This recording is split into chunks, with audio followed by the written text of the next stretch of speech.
Yes, yay.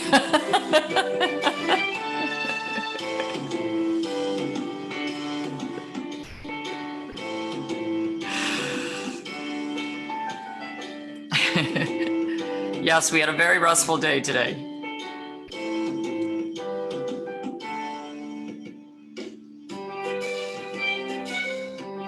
No, this is not supporters only, Ed. This is everybody. This is the summit. Although we have a lot of supporters here. We thank you for that.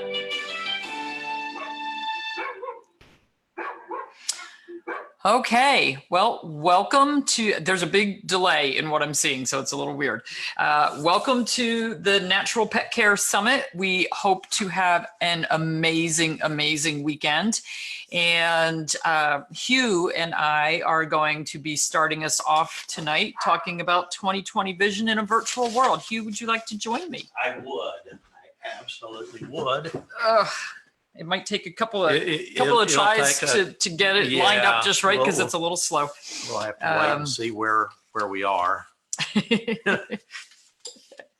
This is all very, very interesting. Do I help people who want to start a raw pet food company? I don't formulate for commercial. Here we go. For commercial endeavors. You guys excuse me for just a minute. I've got important work to do here, and then we can get started. So anyone who's on here who doesn't know who we are, I'm Dr. Judy Morgan. I'm an integrative veterinarian, which means I practice holistic and traditional medicine. And my goal is to change the lives of 10 million pets worldwide for the better. We are really enthusiastic about educating pet owners in ways that you can keep your pets, I don't know which way I need to go that way, and ways that you can keep your pets healthy and help them live longer, happy, healthy lives. And yep, it's Martini Night. It's Friday. For those of you who are supporters, you know that Friday nights are generally Martini nights. So cheers, darling. Cheers. Cheers to a great summit this weekend. We look forward to having all of you with us all weekend. And we're going to get started. Hugh and I sat down today and said, you know, what are things that have changed this year for all of us? 2020 has just, brandy old fashioned, yay. 2 olives, please. I like olives in my gin, but I like lemon twist in my vodka. And so we sat down and we said, 2020, the year that just won't go away. And we kind of can't wait until it does. I have no idea what 2021 is going to do for us. But we wanted to look back a little bit at how things have changed for us and for our pets this year, and how we need to move forward. Things that have changed for the better, some things that we don't have a lot of control over that are not necessarily better.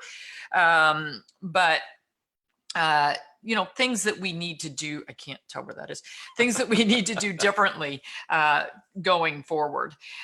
So one of the things, and Gwen doesn't want me to spend too much, yeah, we are going to talk about handing off your dog at the vet.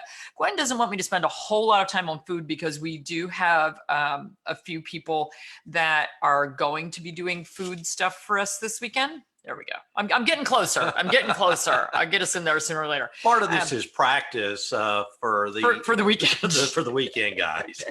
But we do want to talk about food in how it is affecting us and our pets this past year, right, and into the winter that we're going into, because we don't know what the next few months are going to hold. We don't know if we are going to have food shortages again, toilet paper shortages. That was fun. Well, yeah, we've had a lot of shortages, and it's gotten into canned goods and just all sorts of things. So what do you do to make sure that you have everything you need moving forward? And I have to answer Sonia, yep, those are lips on his shirt. That's a Robert Graham. Oh, lips. I dressed up for you guys. It's his only flannel one. Okay.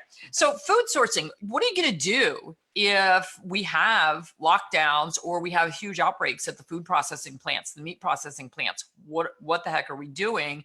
And for those of us who are nervous about going to the grocery store or being around a lot of different people, so we have changed totally the way that we shop. We really have. I used to go to the grocery store absolutely 5 times a week. Sometimes 5 times a day. We live about a mile from the grocery store. Exactly. So, as he's cooking, Hugh is, remembering things that he needs, and then he just runs back. It's been so easy. Yeah, but you're not allowed until this year. You're not allowed to do that anymore. I wouldn't even let him go to the grocery store until the past couple of weeks. I've let him go a few times. But we literally try not to go do that. So, we've totally changed the way that we shop, and our meats we're buying from these really cool ranches out west. And we're getting really nice grass-fed stuff, but it's a little pricey for the dogs. Let me just tell you. So we're not doing that for them. We order a lot of our food online, but we've also found a local pork shop. There's never anybody in there. When we go, we're the only people there, and they carry farm fresh eggs, butter, and different meat products. So that's been lovely. It's 5 minutes from home. Exactly. It's very, very close. And we actually have one 5 minutes in the other direction. It's and the quality is excellent. They butcher right there. So here's somebody saying, I can fruits, soups, veggies, and have a nice supply in your basement. Ruth Ackerman says she's getting another freezer. And I know Cheyenne Nieves just bought a chest freezer. They're in short supply. If you don't have one, you might want to start looking. Look at Habitat for Humanity. Look at the restores, the used places. See if you can come up with one. Look on the Facebook yard sales, that sort of thing. That's a good idea. Different places to see what you can come up with. In our household, we have 2 chest freezers. They used to both be for the dogs. We've taken one away from the dogs, and now one belongs to us. We have our upstairs refrigerator freezer and our downstairs refrigerator freezer, and there's not an inch of room in any of them. That's been a sore subject for some of us, digging around through all of the dog stuff to be able to find, that perfect steak that I had tucked away somewhere. But we're working it out. And you want to shop. We were very lucky. We are a couple of miles from a beautiful farm stand where from May 1st until November 1st, we were able to go there. And we would kind of go in off hours when there's nobody there. And so we've been shopping locally for fresh fruits and vegetables. So if we had to make our own pet food, we've got plenty of stuff available. Now, the bad news is the farm stand closed November 1st. So when we went to the grocery store this past weekend, for the first time. Yesterday. For the first time in how many years we bought frozen vegetables? Yeah. The first time ever since we never buy frozen. We always buy fresh. But you know what? It's there, and it is fresh. It's fresh frozen. Yes. Because it's very difficult to find canned things right now. So look for co-ops, look for online sources. I'm going to give a shout out to Hair Today. If you're in the east half of the country, Hair Today, great place to get grass-fed free range meats for your dogs. And that's a great place to find the gizzards and the hearts and the livers and all those strange things that are in our recipes that are a little more difficult to find. But check with your local butchers, check with any meat processing plants. There is Bringhurst Meats here in South Jersey. A lot of our clients go there because they package up the leftovers and trimmings for dogs. A great idea. What's that? A magnetic dry erase board on the freezer and keep inventory. So when you get it, that's somebody's a metal personality. Who was that? Paula, you go, girl. I'm gonna put Hugh I'll put my mom in charge of that. She's the metal. But guess what, guys? Thanksgiving is coming up, and guess what is in abundance right now? Oh yeah, turkeys. Get the natural ones, not the butter balls that are injected with all kinds of fats and things. But if you can find natural turkey, load up on it, fill up your freezer, because a turkey will last you a long time. We've discovered that if we get a big ham, not the smoked canned things, but the regular on the bone ham, we can get breakfast, lunch, and dinner out of that thing for a week. We don't use that for the dogs. Well, and then you have the ham bone to make soup. But then we make soup yeah. and we use it for all kinds of things. So the other thing that we've done, normally our dogs eat frozen raw or fresh homemade or frozen that we've ground ourselves.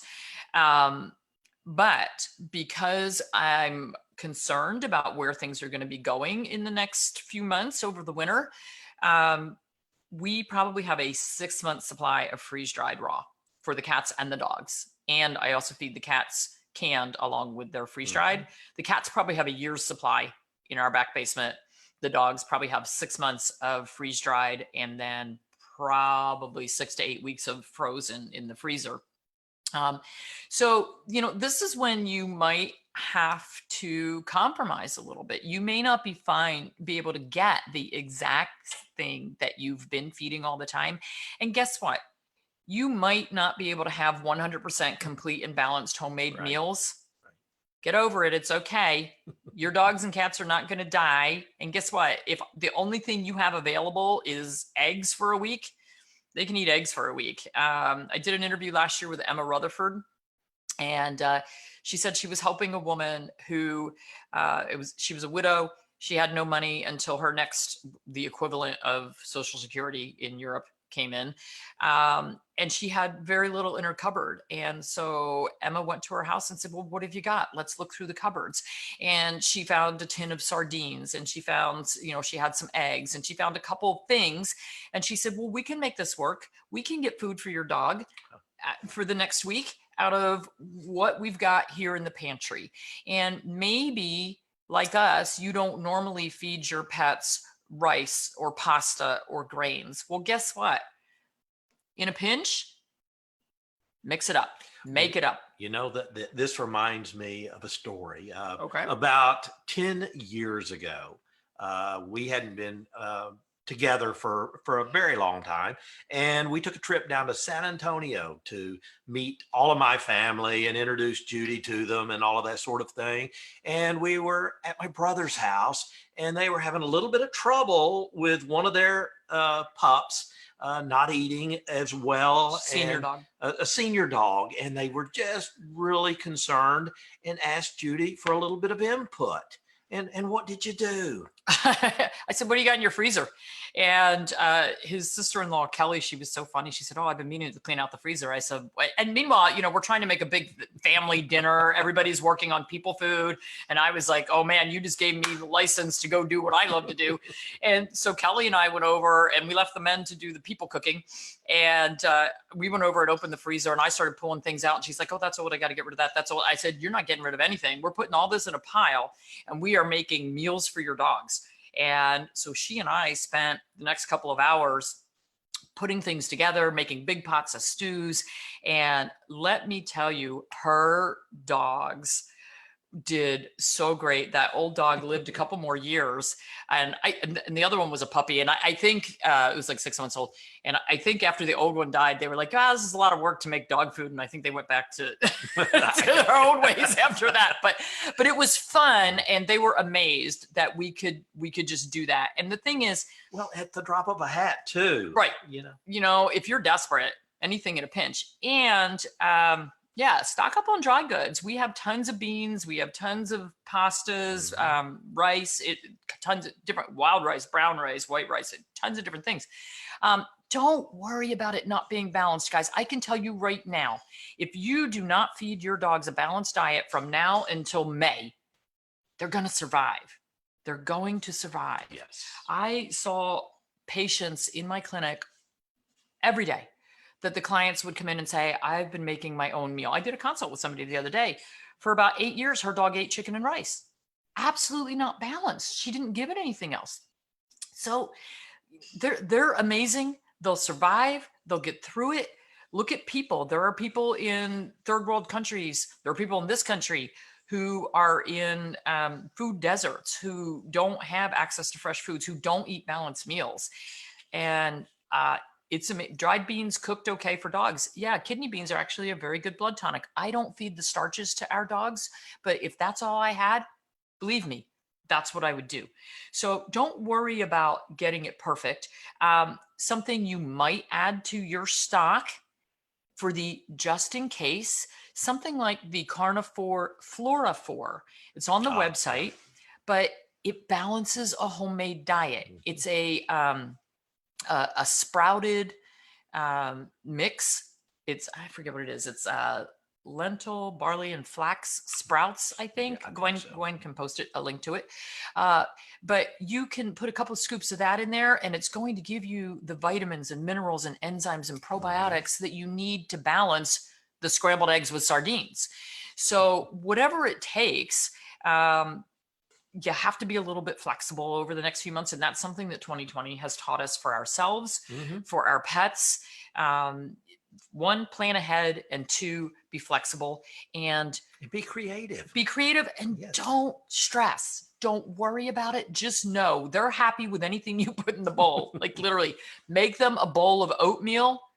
They'll love you for it. It's a treat. Put a pat of butter in there. They're going to think that was like the most awesome thing they ever had. So what else do we have here? Okay, so the next thing we want to talk about, and somebody already brought it up, would Dr. Harvey's paradigm be balancing too? Yeah, if you can throw some sardines or eggs or whatever meats you have, yeah, you could use some of those freeze-dried base mixes would be awesome.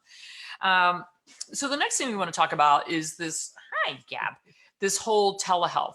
And frankly, when you're taking your pet to the veterinary office and you're staying in the car and your pet's being dropped off, it frankly is telehealth.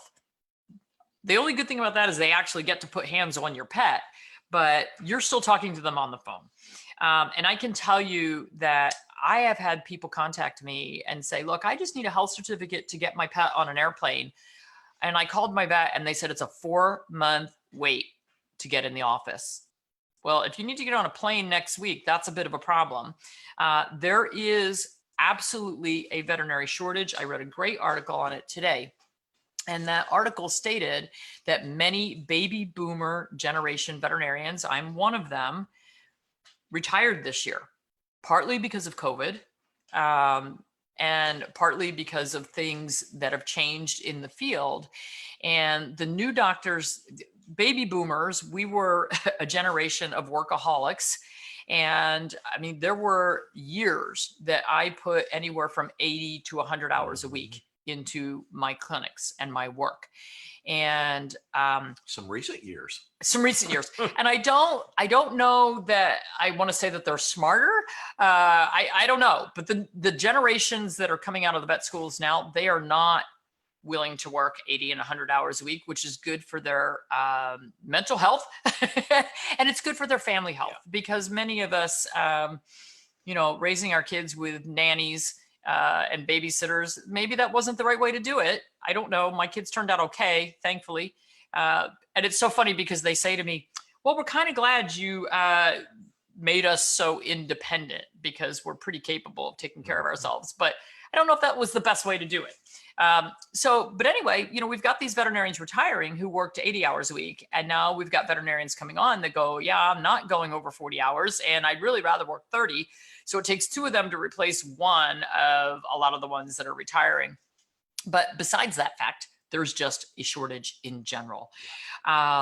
So you may... Well, and schools have changed the way they do things this year. Yeah, You've got to take that into consideration. Yes, a lot of the schools are on virtual learning. Now, I don't know how you learn surgery virtually. I don't know how you learn diagnostic skills virtually. And I don't know how this is going to translate over the next few years with the graduating classes coming out. But you have to plan ahead. Many people have put off routine care for themselves. I have, and for their pets because of COVID and fears. And you're pretty nervous about sending your pet in the building without you. Very understandable. Unfortunately, I'm not sure that's going to change anytime soon. So particularly through the winter. Yeah.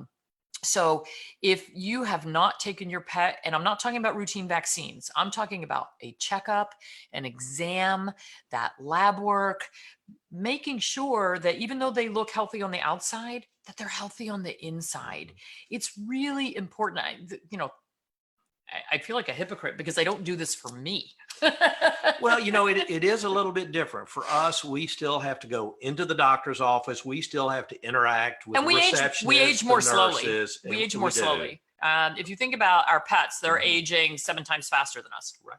But with curbside, the way you guys do it, the interaction face to face is very, very limited. It's very limited.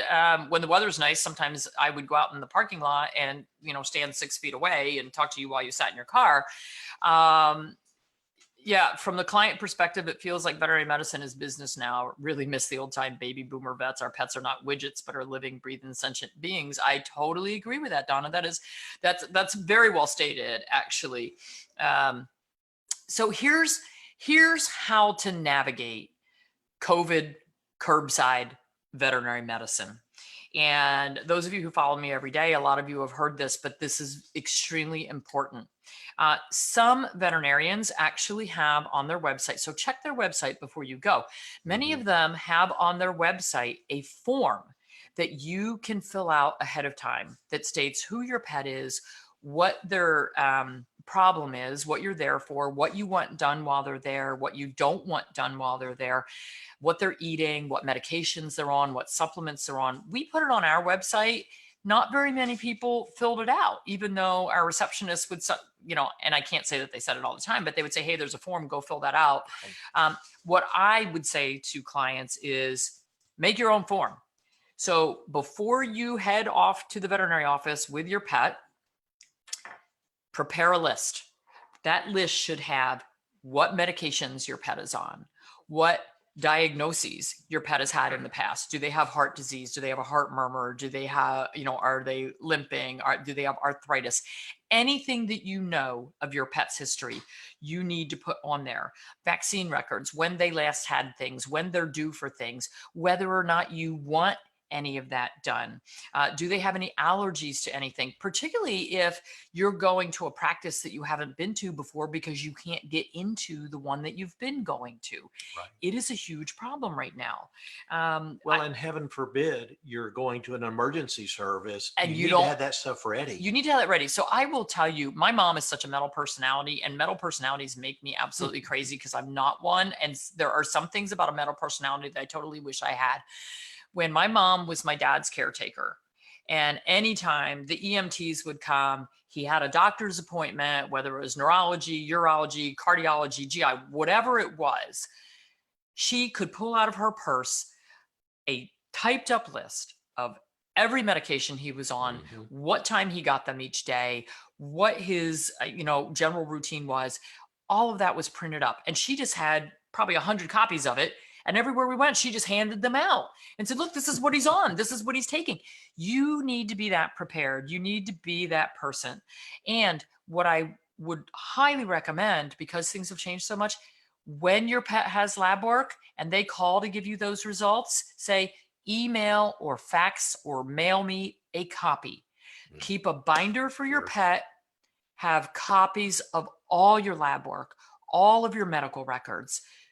Keep all that together, because if you need to go somewhere else, if you need to go to an emergency clinic or urgent care, you want all that available, and you want to be able to just hand in copies with your pet and say, read this over.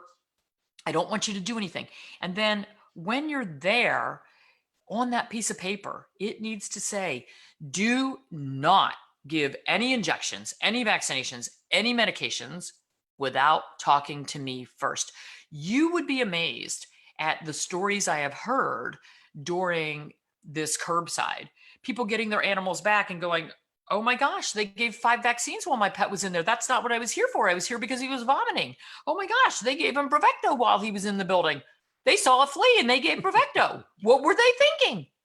I didn't give permission for that. And once it's done, guys. You can't get it back out.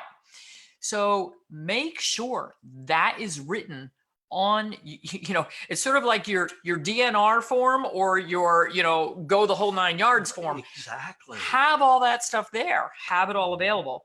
Make sure they know exactly what you're there for, exactly what you want. Okay. Another thing that I would strongly recommend is stock up on your pet's medications and herbs, anything that supplements, anything that they're on. Have a couple months supply of that as well. Because Vetmedin, Pimabendin, which a lot of our cardiac dogs take, short supply all the time. Well, it's been that way for quite some That's time. been years. That's not a COVID thing. That's Yes. years. So I will tell you, you should, call your veterinarian. A lot of times they will only prescribe 30 days at a time. Say, look, I need 90 days. I want to stock up. Just in case we have that dark winter where we can't get things or there's something in short supply. We don't know where these medications come from, where they're manufactured. A lot of our medications we get compounded at Wedgwood Pharmacy, which happens to be the next town over, but they're a national pharmacy. Right. We get a lot of things compounded because things are in short supply and we can't get them from the normal manufacturers.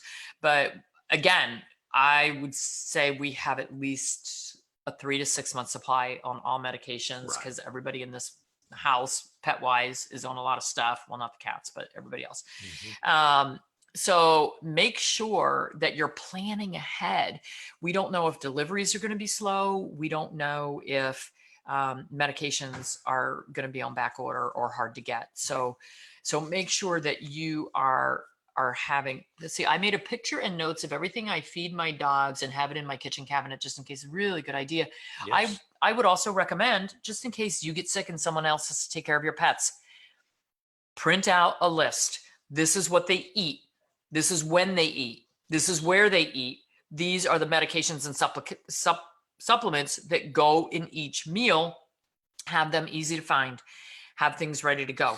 Well, yeah, because they're creatures of habit. They get into a routine and you don't want to break that routine. Exactly. You don't want to break that routine, and you don't want to have your pets left with nobody able to care for them. I do consults all the time and the women say, well, look, I'm willing to cook for my dog, but then when I leave and, my niece or nephew or neighbor or somebody else has to take care of my dog, I know they are not going to go through the trouble of thawing out the food and warming up the food and making the food. What did we do last week when we left George and Stewie here?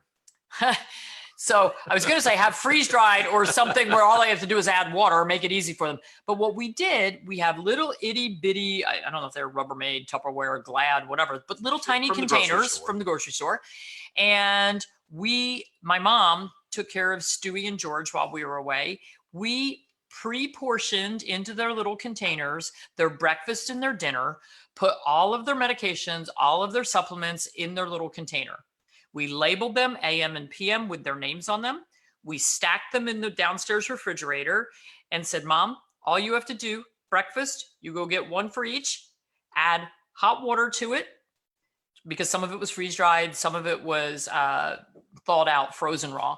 Add some hot water to it, get it to, room temperature for them, and feed it, put it in the bowl. Dump it in a bowl. Simple.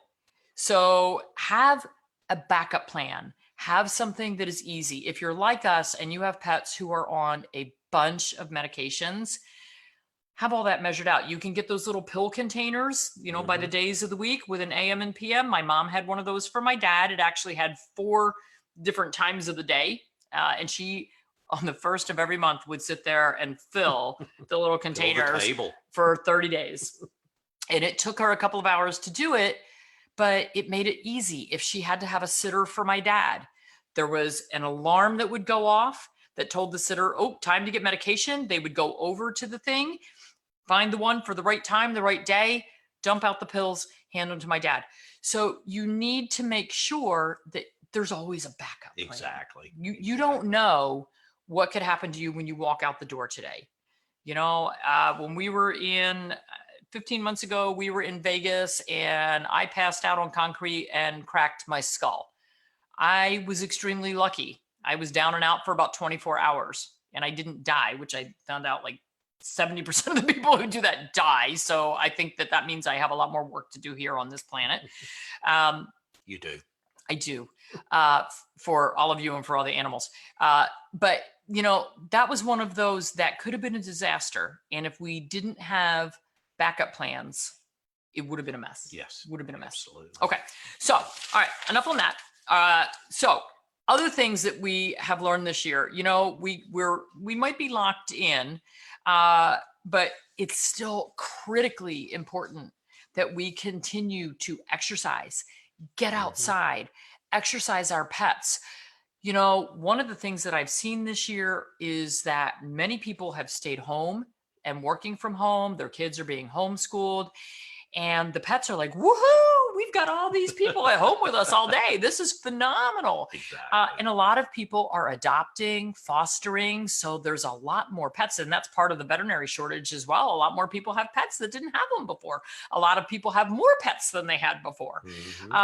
But just remember, if you have to go back to work, you've got an animal that's been used to having you there all the time.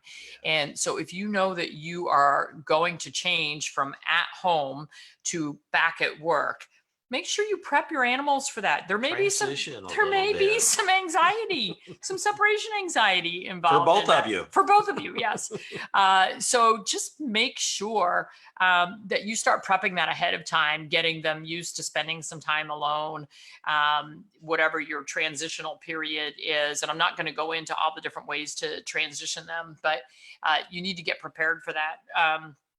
If you are going to have to change, but getting outside, getting sunlight for you, it's good for vitamin D. For our pets, not so much.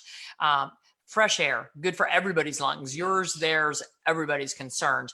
But mental health, mental stimulation, and moving your chi and decreasing stagnation. So you need to move, you need to get out there.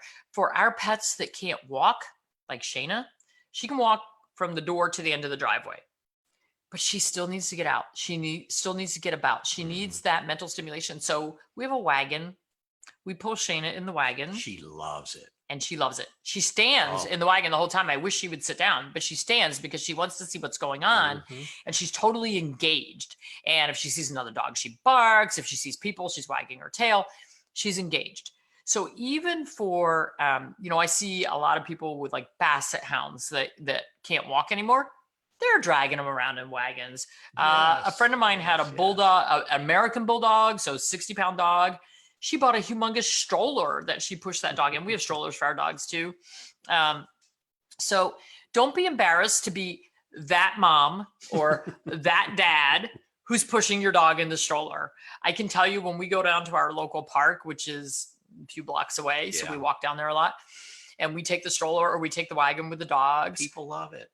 Oh my gosh. Everybody wants to stop and see the dogs. And we got in trouble a few weeks ago. Would you like to tell the story of how we got in trouble walking through town with all the dogs a few weeks ago? Oh my, yes. A little COVID incident.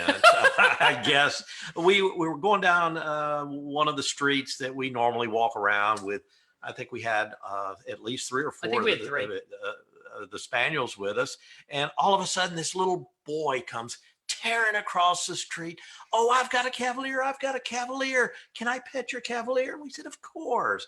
And his friend came over and they were petting them and telling us all about their Cavalier over in Delaware. And before we knew it, one of the little boys jumped up and, I've got to tell my mom. I've got to tell my sister. Before we knew it, we had 6 or 8 extra people out there petting the Cavaliers. So here's Hugh and I, we have literally like stayed in our house and kept my mom in the house since March. And all of a sudden we're in the middle of town and we have a dozen people standing within 3 feet. And I just kind of had one of those like, oh my gosh, what have we done moments? But it was okay. It ended up being okay, and the kids were really excited to pet the dogs. So, but anyway, get outside, get your exercise. So let's talk about supplements to stay healthy and fight off the flu, COVID, any other virus illness. A couple things that we know, and this could pertain to our pets. By the way, dogs and cats can get COVID. A bigger problem in cats than dogs. So if anyone in your house, we haven't seen that they transmit it back to people, but we have seen that people can transmit it to them. So if someone in your house does get sick, it is recommended that you don't use your dog as your nurse in your bed, which would be very hard for me. When I quarantined for 3 weeks after I was exposed, I desperately wanted a dog. I desperately wanted. That may have been one of the hardest things you had to do. It was. I really wanted a dog or cat in the bedroom with me. I was just like, can I please just have, and then I thought, well, no, I don't want to make them sick. So, but supplements to stay healthy. And we started this in March. We kind of let it go a little bit over the summer because we're outside more and we've been more kind of isolated. But we're starting it up again because there's more inside stuff going on. Vitamin D. I would strongly recommend that. Yeah, you miss therapy work reading to kids. I know that kind of stuff. So sad. And the therapy dogs sitting outside the nursing homes, but not able to go in. Those dogs are so sad. Those dogs need a job. It is really hard for them. So if you have a therapy dog that was used to doing that work, please give them extra attention, give them extra exercise, sit and read to them without the kids, do something to make those dogs feel like they still have a job. It's very difficult. It needs to feel very normal for them. Yeah, it's difficult for them. Possible. Difficult. So, but supplements to stay healthy, vitamin D. A bigger problem in the winter because we're not outside as much. The sun is not strong. And when we are outside, we're all covered up and we're not absorbing vitamin D. And one of the things that has been found in COVID patients, flu patients, older people, older dogs in general is a vitamin D deficiency. So we take 5,000 milligrams of vitamin D every morning. And our dogs, because they are older and they don't make as much vitamin D as they're older. And we actually tested all of ours to see where they were. They get 3 to 4 drops of the RX vitamins, vitamin D3. They're 15 to 20 pounds. Right. They get 3 to 4 drops a day added into their meal, even though their meals are complete. We're adding that as our insurance policy. It's just a little bump. You have to be very careful with pets because excess vitamin D in high levels, and this is why you cannot use your human supplements for pets. Excess vitamin D in high levels will cause kidney failure. And isn't that test an easy test? It's an easy test. It's an easy test. You do have to go to the veterinarian and get some blood drawn. The test kit is actually on our website if your veterinarian doesn't carry it. But many, so even in Arizona, many people are vitamin D deficient, and particularly if you're older. For those of us who are over 55, over 50, it's and much older. We don't process it as well. We don't utilize it as well. We don't make it as well. So a supplement is excellent. So we take 5,000 milligrams a day. Vitamin C, very important for fighting off viral infections. So I don't give it to our dogs. You can give vitamin C to your pets. Vitamin C for your pets in doses that are too high will definitely soften the stools and you could get some diarrhea issues. There is a BioC product on our website, very good for arthritis, very good for bladder infections, but also good for the immune system. Exactly. I don't know what strength our vitamin C is. I think it's 1,000 milligrams that we take every day. I believe so. In the winter, we don't get as much citrus fruit. We don't get as much natural vitamin C in our diets. As hard as I try to put a slice of lemon or a slice of lime in our cocktails, it's just not enough. It's not enough. We supplement. All right. So the next one is zinc. Zinc, Yes. Great antiviral. If you are not taking zinc, run, don't walk to your computer after we close down tonight. Not right now. Order some zinc. I think we're taking 50 milligrams a day. I believe you're right. But I think you could go up to 100. But zinc, hugely antiviral. If one of us got sick, I would bump that up incredibly. Can you take too much of zinc? You can take too much of any of these things. Okay. So you want to be a little bit careful. And I did find from my herbal group a couple of herbs that are phenomenal for this virus. So one for prevention, which we need to restart because we did it all March, April, May. Right. So we drink a medicinal tea every day. We use traditional medicinal teas. I know there are many others out there, but there's a mushroom tea, there's an echinacea tea, there are just immune boost teas with astragalus. In the winter, once we really get into viral load season, Right. we will drink 3 to 4 cups a day of the immune boosting tea. And in that tea, we will dissolve yin chow, YINQIAO. Gwen, I know you're watching. We should look for that and see if we can get it on the website. Yin chow, QIAO. It's for those of you who have flown and used airborne, it's kind of similar. It's an herbal product that boosts your immune system and helps your immune system fight off viral and bacterial infections. It needs to be crushed. Right. So it comes, what we have is a tablet, but you still need to crush it or dissolve it. If you get it as a tea pill, crush it, dissolve it. You can put it in your tea. I mean, you can give it to your pets as it's what it really fights. It is very targeted for respiratory infections. So it is for pneumonia. It is for kennel cough. It's a great one to give to your pets before they're going to go be boarded at the kennel. If any of you are doing that at this point, well, I feel sorry for boarding kennels. They're probably not doing much business. Yin chow in your catnip tea. That is awesome. That is perfect. Yin chow san. Yep, absolutely. Ordered yin chow, just started adding to your tea. So we do yin chow in, once the weather turns and it gets cold here, we will drink our tea 3 to 4 times a day with our yin chow in it. And we do 3 or 4, 3 to 5 pills each time. So I don't know the brand we got. We got it on Amazon. There's a million of them, but I would strongly recommend it. There's going to be a big run on it tomorrow. So, but even the mushroom teas, the astragalus teas, those kinds of things are extremely helpful for boosting your immune system. And then I just saw an email and a video the other day. Buplorum, BUPLEURUM.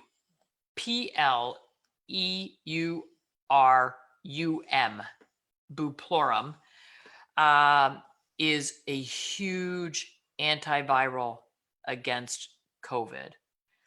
Licorice. So remember back when they kind of started getting into the COVID virus and they started understanding part of the treatment, that what it does is it sets up this huge immune response in your lungs, and it's almost an autoimmune reaction that causes the something shower. Oh, I'm not sure. Brain fart. But anyway, they started using dexamethasone, which is a steroid, and giving a steroid to stop the immune system from overreacting. Couple herbs that will help with that. One is licorice. So in our pantry, these guys don't even know it. I ordered Buplorum yesterday. Oh, great. But we've had licorice in our pantry since March, because that is a natural steroid. Cytokine, thank you, Cytokine Storm. Oh my gosh. You guys are paying attention. You guys are paying attention. See, look, I love all of you. My brain just kind of went, that word is gone. So cytokine storm. So licorice is awesome for that. But the other thing that we have on the website right now, and maybe Gwen can find us licorice as well. One of the things that we do have on there is the beta-sitosterol plant sterols. That helps the immune system as well. Licorice is basically a plant steroid. So get yourself some licorice root, put it in your cabinet. If you get sick, start on that. Start the Buplorum. Take tons of zinc, tons of vitamin C. If one of us got sick, I would double our doses on the D, the C, and the zinc. The teas. When we start with a little sniffle or a cough. That's close. BUPLEURUM, I think. I'll see if I can find. Thought licorice raised blood pressure. I don't think it's enough to cause a problem. So doesn't Apoquel stop cytokine reactions? Well, sure, but it causes cancer. Is that what you want? And I'm not taking Apoquel. There's no way. No. Okay, so those are your supplements to try to ward off disease. So we're going to move on. Before we move on, can we introduce Shayna? She hasn't been on in a Oh, while. Shayna has not been on and on for a while. Any concerns of pregnancy and licorice? I would Google that before I would take it. This is Shayna, also known as Shayna Bana. She is 15. She has grade C, class C, mitral valve disease. She has syringomyelia, COMS, which is caudal occipital malformation. She has scoliosis. We're just going to say she's a train wreck. And then yesterday she developed a corneal ulcer in her eye, so has a red weepy eye. But she got a dental here a few weeks ago, and she is doing fabulous. She is. She had 23 teeth removed because I hadn't been able to do a dental for 3 years because her heart was not stable enough, and we got her heart stable enough that we were able to do her dental at age 15. And she has five chompers left. Can you show your chompers? Say, look, I got those 4, and then there's one bottom one in there somewhere. I like to leave those 4 if at all possible because they use those for grasping food. Our Charlie had no teeth for, I don't know, 5 years. He ate soup. Shayna's an awesome girl, but she's Hugh's baby. She and Hugh are connected at the hip, kind of like Hugh and Charlie were connected at the hip. So when Charlie left us, Shayna just said, okay, Dad, I'll move it into your lap. But here's the good news. Since we started Shayna on those plant sterols and her UC2, which I don't think we've gotten that into the website yet. We'll get it soon. She is off her gabapentin. She's off her omeprazole. There's a lot more supplements and a lot less drugs going into this dog. And she's getting around very nicely. Oh my gosh. She ran across our floor upstairs yesterday, the day before. She hasn't been able to stand on that floor in 2 years. Yeah. And she ran. She kind of blows us away. Our dogs are the guinea pigs for everything we bring in. So, okay. So moving on. Winter's coming. What are you going to do when you're stuck in your house for the winter? I mean, you can sit with your dogs and do this. Today, I literally spent, 5 hours sitting in front of the fireplace, reading a book with a cup of tea and 2 dogs in my lap. That was pretty good. Shayna takes 1 in the morning and 1 at night. It's a bit of a high dose, but you can't overdo it. And it's just been amazing for her. Hugh and I and my mom, we each take 2 of those in the morning. We really should take it 2 or 3 times a day, but we're lucky we remember to take it in the morning. Shayna's on PEA also. Shayna is on the PEA. Yeah, that's the beta sitosterol. It's been amazing for her.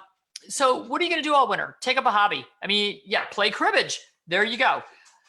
Do a puzzle. Make puzzles. Puzzles are a little tricky when you have cats, but we literally could open up our dining room table and set up puzzles. Our motorhome is loaded with puzzles, actually. Yes. My mother and I made 3 quilts from March to June, and we have a 4th quilt that we are going to start in the next few weeks. I'm just waiting for my schedule to calm down a little bit. Cross stitch, there you go. We got this beautiful embroidery piece from Marilyn Schnapp. And the piece that Teresa did. Teresa Carpenter. Actually, 2 of them. Made 2 things for us.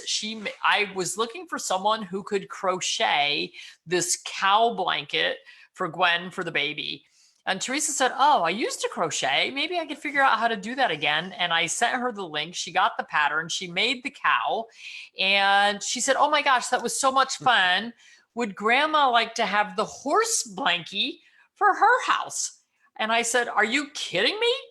So she crocheted the horse. This year is the first year in my adult life that I have colored. Anybody remember coloring? Anybody remember that? You know, they make those adult coloring books now, and you can get coloring pencils. So when my dad was in hospice care in the nursing home back in January and February, I gave my mom a coloring book and some colored pencils, and she sat with him 10 hours a day. And when he was sleeping, she would color. And so someone, I think it was Renee Ayers, had sent me a coloring book with dogs and a bunch of colored pencils. And at the time I thought, oh, I don't have time for that. I've colored about half the book. And how relaxing is it? I usually post my pictures. I haven't done one for a while. I usually post my pictures on Facebook. It is so much fun. And Hugh's an artist. So when Gwen used to go take riding lessons at her, we would take her and her horse and we would go up to Pennsylvania. And Hugh would sit there. She had bleachers out by the outdoor ring. Right.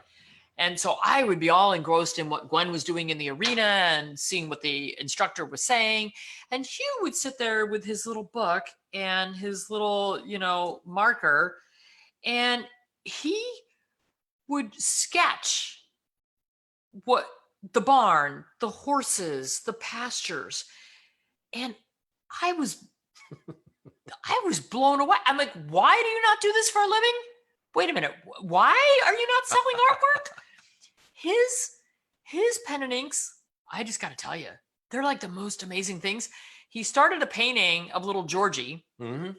It's still up there. You started that at the old house. So I don't know, 10 years ago, 10 years. And being the artist, it's not good enough. It's not good enough. Oh my gosh, get over it. His stuff is so amazing. I want him to publish his pieces. I want him to show them to the world. But anyway, the point of the story was take up a hobby. If you knitted I crocheted when I was in junior high. Anybody remember ponchos? Remember those things you put over your head? They're like a blanket that you wear over you. Someone just posted that they do prayer shawls. I mean, Prayer there shawls. are so many things. So when I was in 7th grade, Ida making jewelry. Ida does jewelry. Oh my Beads gosh. for rescue. When I was in 7th grade, I made a poncho, a red and white poncho. I still remember it. The white was this fluffy Angora yarn, and it was in the middle of each square. Oh my gosh. I wore that thing to death.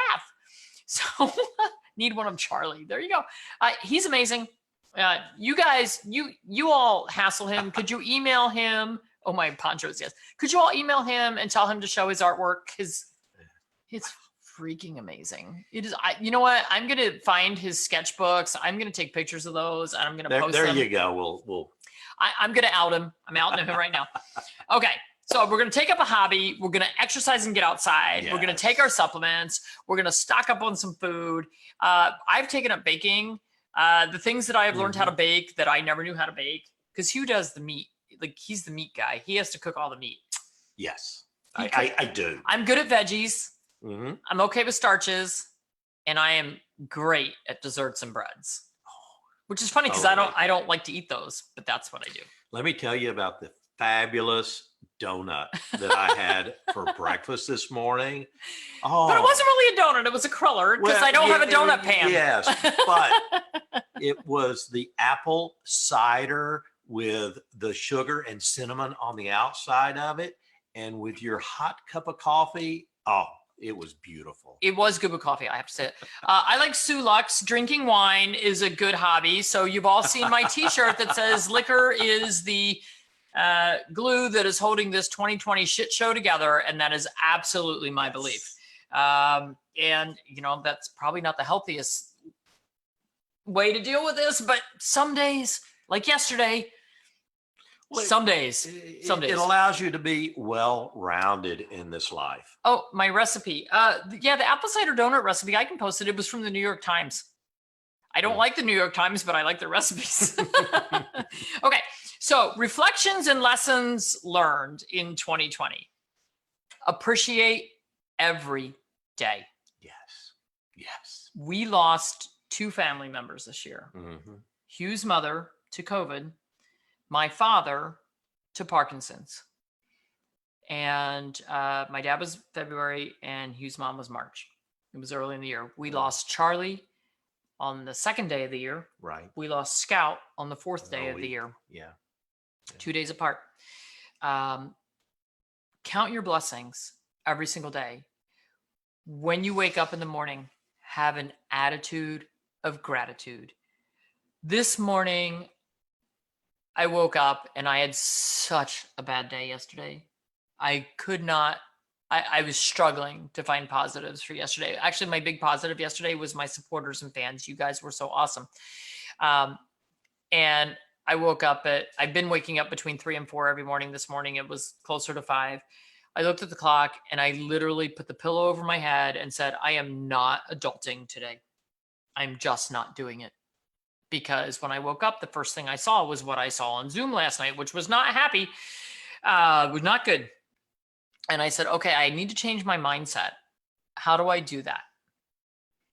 I said, okay, what am I thankful for? And that's how I changed my day. I said, wow, we live in a really nice house. We do. We do. Wow. We have heat. We have air conditioning. I have a bed full of spaniels and cats and Hugh. Wow, this is pretty awesome. I love them. They're snuggly.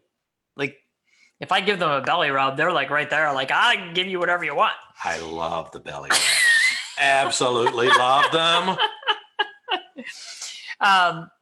And I looked around and I said, wow, I'm so thankful for our ceiling fan because it moves the air and I hate still air. I don't care if it's 20 degrees out. I want the ceiling fan going. So I was thankful for that. I said, I was thankful that I woke up this morning. I was thankful that I wasn't hungover because I had more than 2 martinis last night because it was such a horrible night. And because of all of your online purchasing, we have food, darling. We have food in the pantry. We have food in the freezer. We have food in the refrigerator. We are blessed. We are. I'm thankful for the drivers who deliver all of our packages that come every day. I'm thankful for the people who make the boxes. So find something positive. So here's, COVID and lockdowns, working from home. There's a lot of bad things. Kids being schooled from home. There's a lot of bad things we could say about that. But let's look at the good things. So much less pollution. Our air quality is so much better because we're not driving our cars as much. Like, I went to drive my little Honda S2000 the other day. I said, wow, I haven't taken it out of the garage in a month. I better get it out so it charges itself. Yeah, it wouldn't start. Hugh's got it on a trickle charger. Like, if we put 1 tank of gas per month in any car of the 4 in our driveway, that's a lot. We're not going anywhere. So our environment is so much happier. So let's look at that as a positive. Wildlife resurgence. We are seeing so many posts of bears and deer and raccoons. The wildlife in our backyard. We've never seen squirrels before. Squirrels and deer. Oh my God. And turkeys. We have squirrels, deer, turkey. We're in the middle of town. We have 2 acres, but we're in the middle of town. And these things are showing up in our yard. Literally, the squirrels will come up and eat out of my hands. The squirrels are like the tamest things I've ever seen. They're just, there's not all this motor noise and things going on. They're used to us being around all the time. So, you see, look, I haven't put gas in my car since July. First maintenance driven oil change ever. Air quality is better, but we're not allowed to breathe it. Yes, you are. Go outside. Go outside. We sit on our front porch. We have 3, here's another plug. We have 3 Cracker Barrel white rockers on our front porch. Hugh and I had 2. And then after my dad passed, we bought Mother's Day. For Mother's Day, we bought one for my mom. And the 3 of us sit on our porch each evening and have our martini, or she drinks rum punch, but we sit on the front porch and we watch cars go by. We watch the squirrels. We watch people walk down the street and talk about the day. And, what's going on with the building and everything else. So, take time to enjoy that and really take time to enjoy the fact that Mother Nature is happier. Yes. So there's always a silver lining. You just have to look for it sometimes. Mhm. We should had an RV officially retired. Well, let me tell you, Janine, our RV, the only exercise she's gotten, every time somebody comes to look at our house because it's on the market, we go sit in the RV. We take all the animals and we go sit in the RV because there's nowhere else to go. And we've taken it to Gwen's driveway. That's how far our RV has gotten. We're a little nervous. There was a time period where we could not go to Delaware. We could not cross the bridge to go to Delaware because Delaware outlawed people from New Jersey. We're about to go back into that. New York has outlawed people coming in unless you're going to quarantine somewhere for 2 weeks. So it's a little bit crazy with being able to travel. And we had a trip planned to Virginia Beach with a bunch of Cavalier people Halloween weekend, and we actually canceled at the last minute because we were very nervous about being around a large group of people. And it was also the weekend before the election, and we were a little nervous about civil unrest and what was going to happen. And we're not getting into that. So we just decided to stay home. But the RV is awesome, and we are looking forward to being able to get out and do that and be outside more. Speaking of wonderful things, darling, 2020 has been a bit rough, a bit rocky, but my goodness, look at our brand new grandchildren. We lost 2 people. We gained 2 people. We did. We gained Sarah Marie, aka the Bean, and Millie Jane. Yes. Millie Jane is Hugh's daughters, and Sarah Marie is Gwen's. Well, Millie Jane just turned a month old a few days ago, and Sarah just turned 3 months old. So. And so they are. We actually have not even met Millie yet, unfortunately. Next weekend. Oh, okay.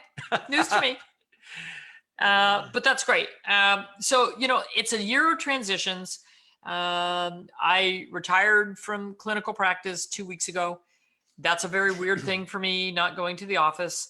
And a bunch of people have been messaging me, emailing me, saying, where do we go for vet care? I will tell you that even though we are moving to North Carolina twice a year, our motorhome's coming up to New Jersey. We'll load everybody up in the motorhome. We'll come up, we'll park in their big field, and they can take the dogs in one at a time or however works for them.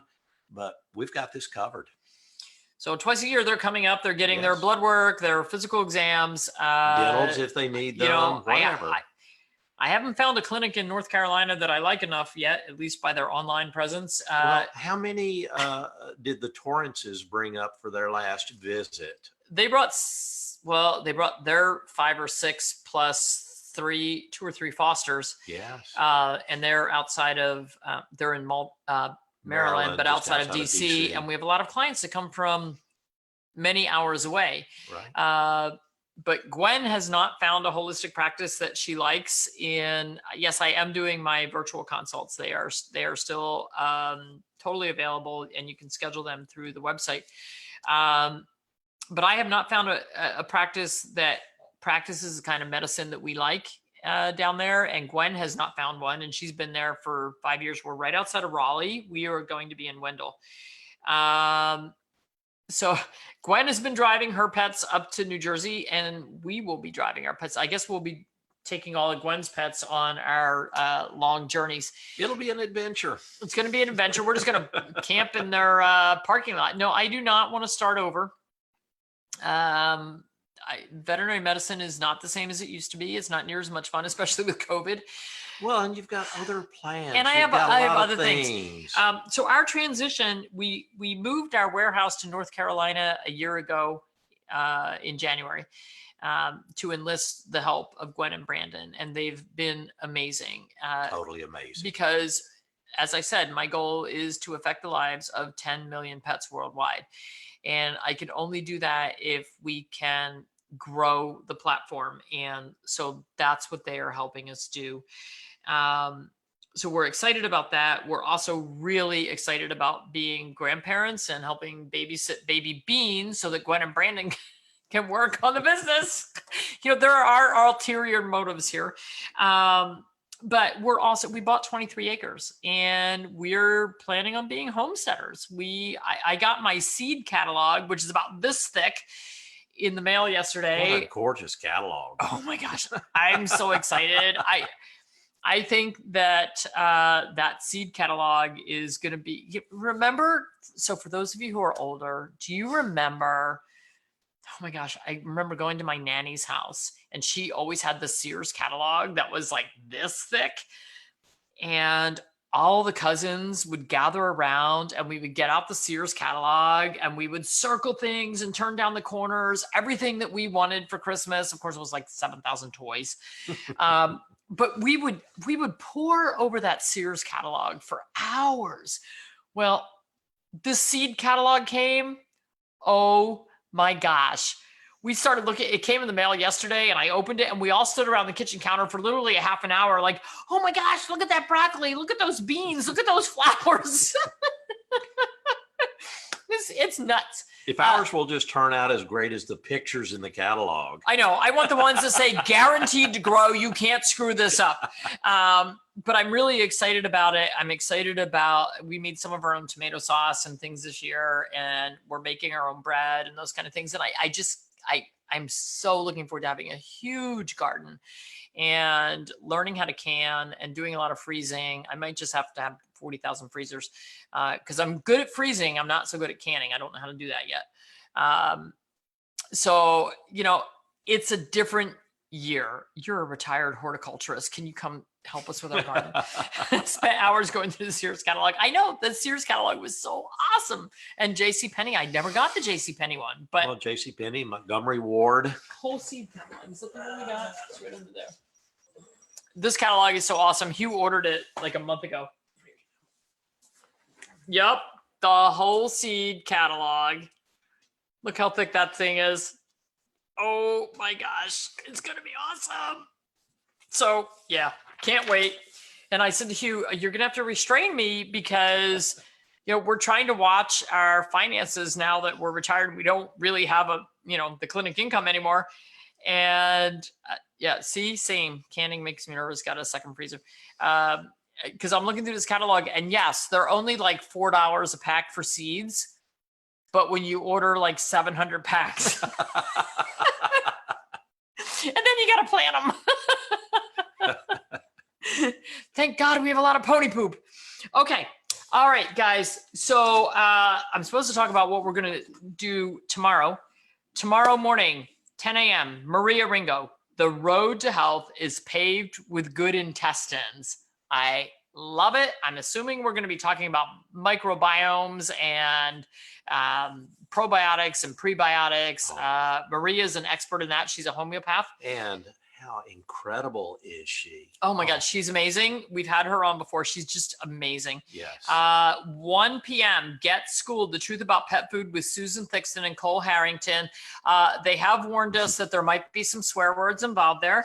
And they have some things to reveal that are just earth-shattering. When Cole sent me the email the other day with what's going on, I was in disbelief. So you really don't want to miss that. You absolutely want to be in. 4 p.m. Juliana Corella from Treatables with Brandon Driver, my son-in-law, who owns naturallyhealthyhemp.com, CBD as part of the holistic approach. Juliana is just very chillax, very amazing, and so knowledgeable, incredibly knowledgeable. Yes. And then 7 p.m. tomorrow night, Dr. Ian Billinghurst all the way from Australia. Amazing man. I've had him on my radio show before. He just is a fount of information. That's kind of the cherry on top of the evening. It really is. And he chose the title Jousting with Raw and Degenerative Diseases. I'm going to try to push him a little bit as far as cancer cool. Diagnoses as well, because he's written an amazing book about that. And I'm hoping we can talk about that a little bit as well. I mean, that one could go long. I don't know, but just kind of amazing. And then Sunday, we've got 9 a.m. Dr. Pj Broadfoot. If you don't know Pj, she's amazing. She's from Arkansas. We're going to talk about deer antler velvet and other oral regeneratives. She is probably the world's expert on deer antler velvet in pets. Just amazing. Michelle Allen, 1 p.m. on Sunday, hospice care for pets. I would put her as a world expert on hospice care. She has, yes, he wrote Pointing the Bone at Cancer.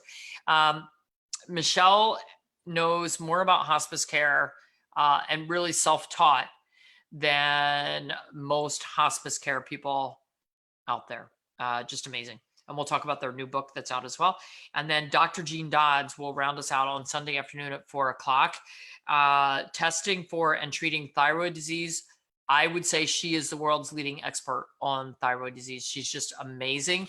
And someone sent me an email question for Jean, which I'm excited to hear what her answer is. So if any of you have questions that you would like answered by any of these experts, please send me an email and I will print those out and I will be sure to ask them Absolutely during our interviews. This truly is a world-class event. I mean, my gosh, the people here these people are amazing, and we offered this to you for free, and they offered to come on our show for free.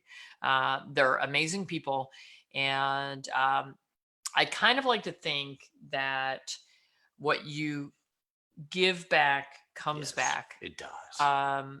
And you know, by being able to offer this for all of you, you support us, we support you, and we pay it forward. Yeah, it's paying it forward. So whatever you can do, pay it forward. You know, if you're in line at Dunkin' Donuts buying a cup of coffee, can I share? Pay for the guy behind you. Can I share a quick little story?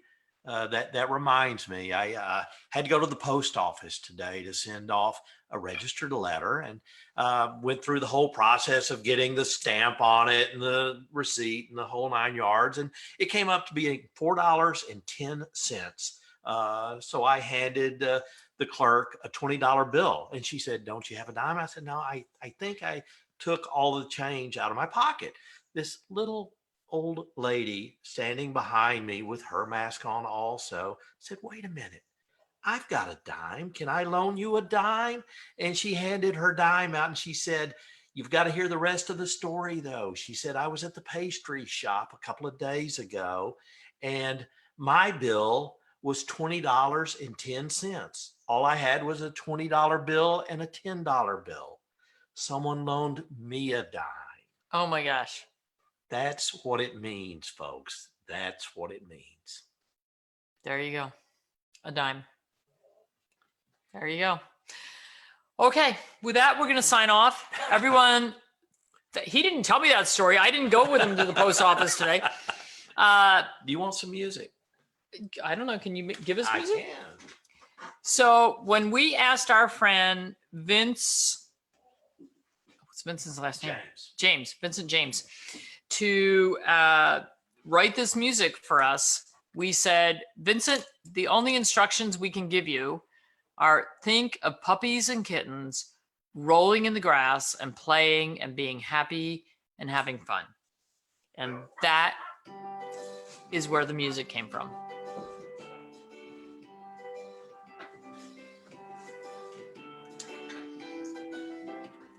Cheers, y'all. We love you. Cheers. We love you. We'll see you bright and early, 10 a.m. Yes. 10-1-4-7 with a house showing at 11:30.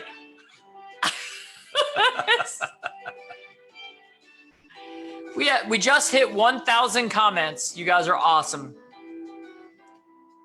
You're going to need to go to Facebook to be able to shut it off. I think I'm on Facebook. No, you're on Zoom.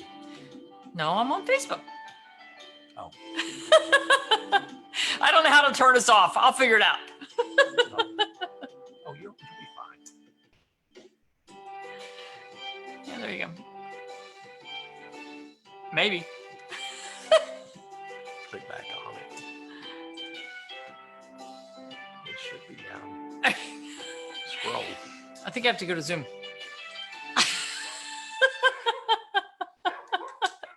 Good night. Good night, guys. Oh, there it is down there.